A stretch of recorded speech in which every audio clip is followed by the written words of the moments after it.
And all those places that you named in Southeast Asia are great digital nomad hotspots, great community. So, is there one particular place that sticks out in your mind that you like really enjoyed the most? I'm still on a journey of actually figuring out. Like right now, I'm in Chiang Mai, which was also great for me. But so far, this is just a recency bias, right? Da Nang was really special for some Mm, reason.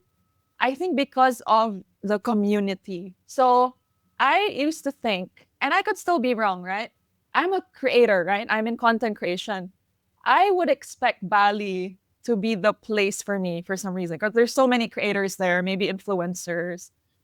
But I didn't feel like the buzz for some reason. I don't know. Maybe I'm not just going to the events, whatever.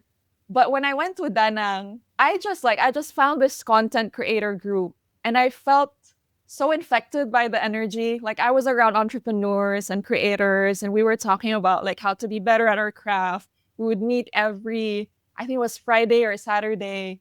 I just felt like this buzz and suddenly I left Danang with three more ideas about what else to do with my life, with my own content, with maybe a business idea, something else, a community. Like just the buzz in Danang is so interesting, fascinating. I never would have expected Danang to be that place. I used to think it was like, I don't know, for tech bros. But for some reason, Danang had a nice energy, also good balance, nice beach, nature, but also a little city. It was very, very charming. And I love Vietnamese food. So it made a yeah. lot of sense. Yeah, Okay. Danang was special, but we'll see.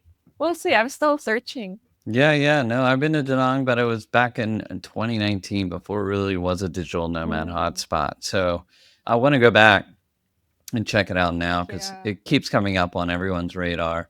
So I wanted to, you mentioned something about being content creator. So you are also doing this challenge. So tell me about this 365 strangers in 365 days.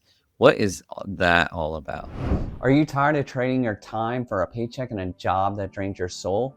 What if I told you in as little as 30 days you could be working fully remote, whether that be a beach in Thailand or a mountainside cafe in Peru? Hi, I'm Ryan. I've been a digital nomad for over 8 years, working for 23 US states and 24 countries.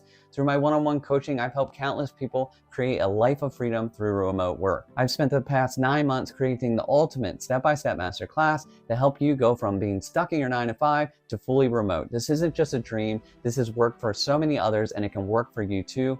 Please click the button below, get instant access to the masterclass, and start living the life of your dreams today. It's a mouthful, isn't it? Okay, I'll tell you the full story, the origin story, because that one's really exciting as well. It's very recent. So I was just in Bali, and I actually went to Bali in Ubud. Oh no, not in Ubud specifically. I went to Bali for an event, and it's Steven Bartlett. I don't know if you know him. He's a guy from Diary of a CEO, also Shark Tank, right? So he had a Mm-hmm. talk there. It was just an impulsive move because my friend happened to have a stair ticket. So I was like, okay, I'll buy that and then I'll go there. Also, a stranger, by the way. I met her for the first time that day. Anyway, fast forward to the event. Great event, motivational. End of the event, somehow we catch Steven outside signing books. And me being me, I mean, I'm a spontaneous person. I just had this idea of asking him a huge question because his popular line is embarrassment is the price of entry, meaning for you Mm. to do great things, you need to do one embarrassing thing first and it will snowball into this big thing. So I was like, okay, let me approach him and ask him the question. So I asked him, hey Steven, I'm turning 30 in 5 months. What is one concrete challenge you would like me to do that you think will change my life? And he said, go on 365 day challenge. So go for a whole year, upload every single day, talking to strangers. Because before this, I already told him I love storytelling and I love talking to strangers. So he gave me that challenge. And since then, I've been talking to strangers to have like enough reserves for this super, super hard challenge. Because once I upload from day one, I could not stop anymore, right? So Yeah. yeah, I have been doing this challenge, filming a lot. I've been meeting strangers from everywhere, just doing a lot of weird challenges with them sometimes, like The other day, I asked strangers to decide what would be my breakfast, lunch, and dinner, and I did that. Hmm.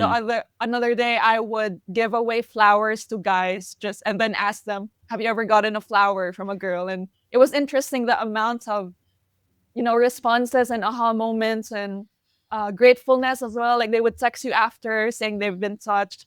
I also plan, there are different levels of craziness to the challenges as well. I plan to meet up with a stranger and then blindfold myself and let them like go on a motorbike and let them take me wherever. And I'll just know once I remove the blindfold. Like it could get really crazy. So it's gonna be 365 days of meeting strangers and also a few stories from past travels as well. So it's gonna be a huge, huge, huge, huge project. Probably the bravest thing I've ever done in my life. But this is what you do when you're about to turn 30. This is my crisis moment. I So love I'm it. gonna be doing 365 days It with 365 strangers. So I'm super excited for that.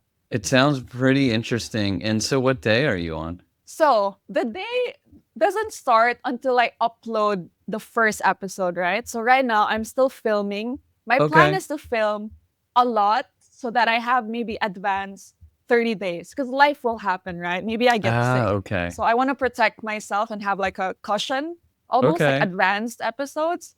But yeah, I've been filming for 2 weeks now. So whenever I Okay. get the time, I would just batch film stuff with strangers. Probably I've met 40 so far. Nice. It's been really fun. Please stay tuned. That's awesome. Yeah, looking forward to that. So, what have been some of the key takeaways from this experiment so far? Oh, so much. But the biggest one is number one for yourself. So much growth, exponential growth can happen when you just say yes to things, when you just say yes to new things, and when you just engineer your day, maybe just a little change, right? Like asking a stranger what to eat for breakfast, lunch, dinner. That's just a tiny change in your day, but it will already make your life so interesting. So imagine when you do these like 1% things every Mhm. single day, when you look at day 100, your life will have changed so much by then, right? And I have like concrete evidence of this, like from the past, because I've always been talking to strangers during my travels. Like, there's this cute moment. I was in Taiwan. I was just taking pictures at Rainbow Village, and I met with these girls who are also Filipino. We just had a 5 minute interaction, when you take each other's photos. Fast forward to, I think, 2 to 3 years later, one of them messages me on Instagram saying, "Hey, I remember you from Taiwan.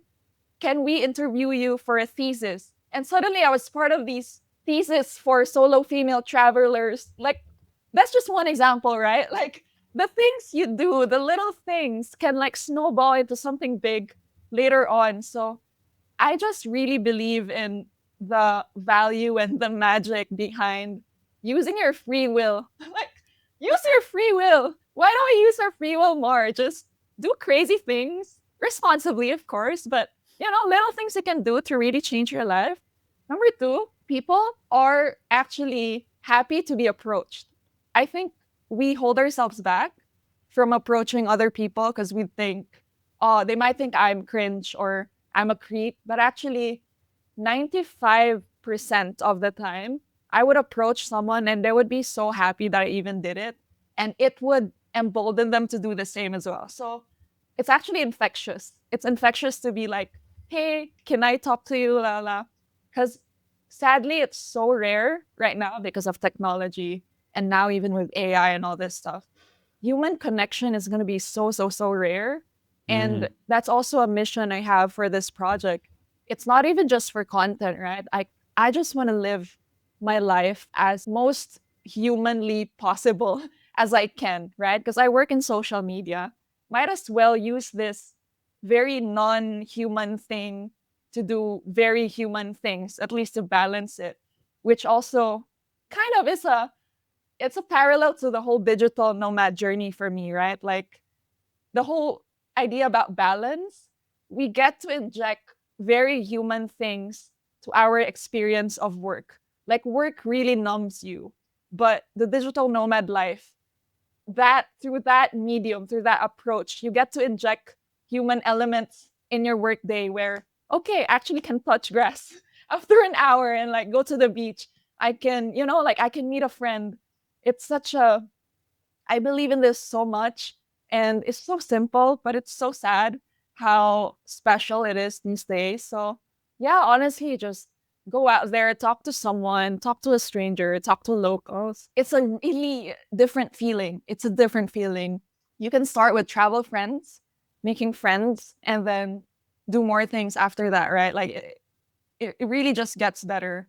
It really gets better. And it's going to fill your heart. That's all I can say. It's going to change your life if you do it even more for 365 days, hopefully. So I'm really excited to hear or like see once you start posting like how this unfolds for you because it sounds really awesome. And I think a lot of our listeners here could even take this challenge and run with it, right? It's something that we can do in our everyday lives, even if we're not digital Mm. nomads, and see how that changes, see what opportunities come up, see what connections happen. So I think it's a really great idea, and I'm really excited to see how yours turns out. So tell me, do you tend to travel solo or with friends or family? Definitely. Thanks for tuning in. If you found this episode useful, please like, subscribe, and share it with a friend. You can hear all the full episodes of Digital Nomad Nation wherever you listen to podcasts. Drop your key takeaway in the comments below. We'd love to hear from you. And remember, you're only one bold decision away from a life full of freedom.